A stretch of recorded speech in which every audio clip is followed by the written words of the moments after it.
A pleasure to meet all at last. And today, what I have in mind is, well, first off, today it is November 18th of 2025, and I feel like that it's appropriate, given the fact that about 3 years have passed now since the last time I did an entire season's worth of films. Well, in this case, I know that last year I did films I'm willing to talk about again. I might as well follow up with films I should have talked about years ago. Because after all, since that time had come around in 2022, there's been a lot of films that have shown up. And perhaps the best known example that I can showcase to pretty much start things off with, also something that I had seen pretty recently, is known as Runaway Train. So, quite a good way to start things off, and appropriate too, given the fact that this year, believe it or not, marks the 40th anniversary of the film's release. The fact that this was a film in 1985, apart from the release of Day of the Dead, Back to the Future, the first Ghoulies film, which I've covered that little series already, and there's also been a lot of other films that had come around during that time as well, you could say it was a busy point in the decade. Not only that, but Runaway Train was one of those small films that was at first picked up by, get this, a real-life news article and story. Because after all, the centering of Runaway Train is based on true events that occurred in 1962.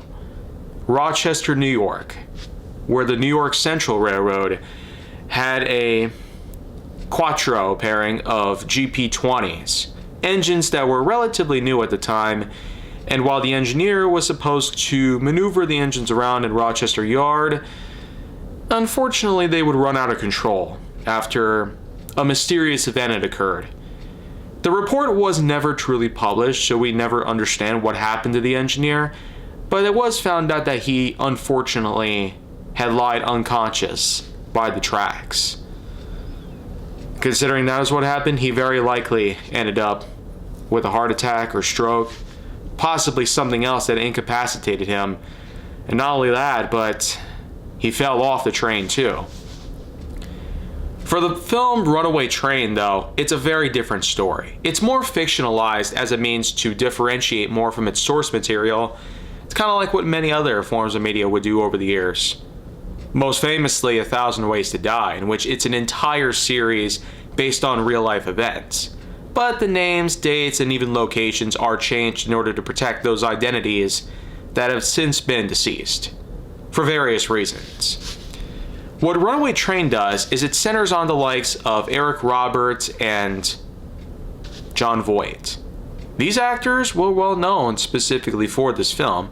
It was also one of the first that Jon Voight had done that earned him a lot of notoriety over the years. He of course grew a lot better throughout the 90s and 2000s. And if I could name a bunch of films off the top of my head other than Runaway Train, it'd be the likes of Varsity Blues, Holes, or who could forget the first Mission Impossible. Anyways though, both of these guys are officially part of an Alaskan prison, which eventually sparks up in a number of different boxing matches, and later on, a mass riot that takes place. This does allow for the likes of Buck and Manny, as their characters' names are, to escape from the prison and eventually head out into the snowy country where they eventually come across a train yard. A train yard that bears a bit of resemblance to the likes of the Rochester Yard in New York, as the true events would follow though. Much like what the film would do here, the engineer of this lash up of 4 locomotives would try to traverse the track through the switching yard, being overwatched by certain crew members as well, but like what happened in the real-life Rochester Runaway, the engineer would unfortunately encounter certain health issues and fall off the train, trying to stop it in the process, but doesn't do so well. But as we know, compared to the real-life events in which that it was just a railroad worker who was trapped aboard the 4 runaway locomotives, in this case, it's Manny and Buck. These guys are aboard these engines and have no idea how to even operate it. Even more so, the engines are quickly picking up speed and going in the opposite direction that they were meant to go to. And when the workers found out about the engineer, well, they got a runaway on their hands. Other crew members would spot the runaway heading out of the yard on towards the main line. Dispatchers, of course, would allow for the train to be switched onto a main track to prevent it from either derailing or ending up in a mangled wreck. But of course, this doesn't mean that the danger is over yet. In fact, throughout a majority of this movie, we're far from any sort of danger. The likes of the train itself are running at least 90 miles per hour, much like what happened in the Rochester Runaway. But again, it was one railroad worker in real life versus two prison escapees. And later on, there eventually comes a third person as well. Rebecca De Mornay also stars in this film with her character known as Sarah. And what exactly is she doing on the train? Well, first off, she had no idea what the heck was going on in the first place and all that, and why the train was in Runaway, and more importantly, why there were two guys, stowaways if you will, on board just as well. It's also worth mentioning that when the Alaskan prison officials found out about Manny and Buck's escape, they proceeded to go on and question as many people as possible. And the many people that are out there in the dispatcher's office and whatnot are all talking about this and that, and we do get to cut back and forth between the likes of the dispatcher and the train itself. So a lot of times it's just these locations here. We of course also had the prison, but again, the simplicity of the plot and storyline and the locations, it doesn't allow for a lot of flexibility there, but in the end, it really comes down to the acting that goes down between the likes of Voight, De Mornay, and Roberts. All three of these actors were incredible in this film. And it's easy to see why there were a few Golden Globes and Oscars won for this film itself. The acting alone is just chaotic by all accounts. You got Manny, whom is deranged and psychotic enough that the fact that he was first seen in solitary confinement is one thing, and the fact that he was a champion fighter in the prison is another thing, and the fact that he had himself an accomplice whom was about as lanky as the Joker from Batman, yeah, that really is a lot to take in alone. But in the end, we get to find out what goes on with their lives from here on out.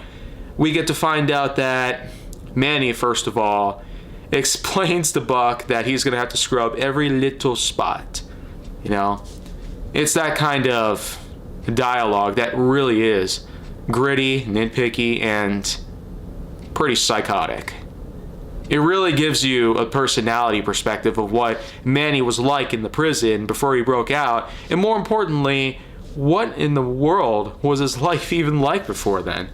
This is a guy who barely had any sense of danger or priority or any sort of, well, incentive. I feel like there's a lot more I could say about this whole thing, but the film doesn't entirely give us everything we're looking for. But the real beauty of it is that we have a character whom was crazy enough to escape from prison, go on board a runaway that's hurtling down the rails, and more importantly, they have no way of stopping it. These are guys that are truly oblivious as much as possible. And of course, even Manny just smiles away, and the rest is pretty much history. But even when we do get to a point where we find out how the runaway comes to an end, well, all that happens is that a helicopter swoops in, especially noting what happened when a manifest train got sliced by the runaway. Yeah. And while that didn't happen in the Rochester disaster of 1962, it actually would be repeated in 2010's Unstoppable. Maybe I'll talk about that some other time. Either way you look at it, though, the officials that have been searching for Manny and Buck would eventually find out that they're on the train itself. The very same train that has been running away for some time. And while the dispatcher and other people were pretty difficult to work with, as well as a signal maintainer whom apparently heard the horn and thought that the engineer was in control, Yeah, it really does bring up some complications when you think about it. But in the end, when they finally catch up to each other, of course, you gotta know the fact that Manny is a man who will go down fighting.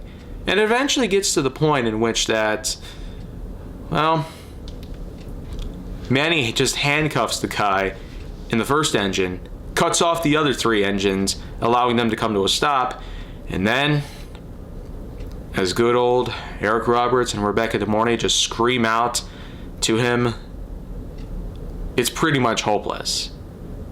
Manny was a man that made a decision, especially this is the same guy who was wielding a knife earlier, just waving it around like he was really hoping to put other people's lives ahead of himself. This act of self-realization and eventually a revelation goes to show that this is a man who practically turned himself around in just a few minutes. On top of that, he was taking care of an old enemy of his. It almost made him out to be like a hero. The fact that when he stood on top of the engine, just ready to go down with it, however it was going to derail or whenever it was going to derail, didn't really matter, because overall, the ending of this film truly did seal both their fates.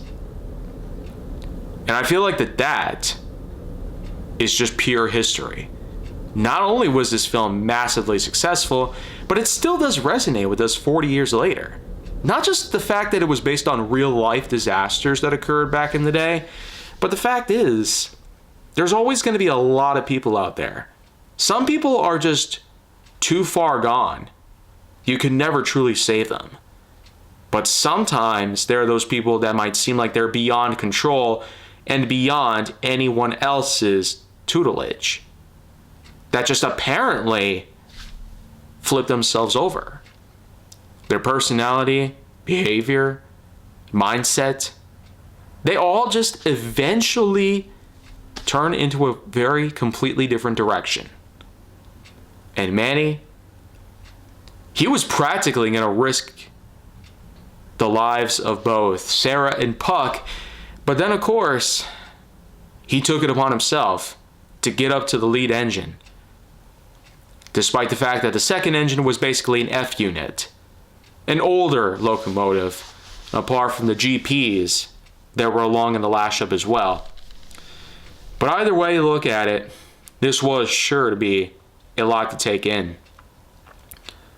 The sheer simplicity of the plot and storyline worked quite well, and the acting was overall solid. So I feel like that being the 40-year anniversary of this film, it's especially a unique treat for me to work with. For that, we'll go on ahead and rank it at a 9.0 out of 10.1. I feel like that's a good solid score to work with here. With that, this is 1 out of, well, a good amount that I'm going to be working with here. And if you want to see more, go down to my channel. Then make sure to like, subscribe, comment, follow me wherever you can find me, and stay on the Hollywood side.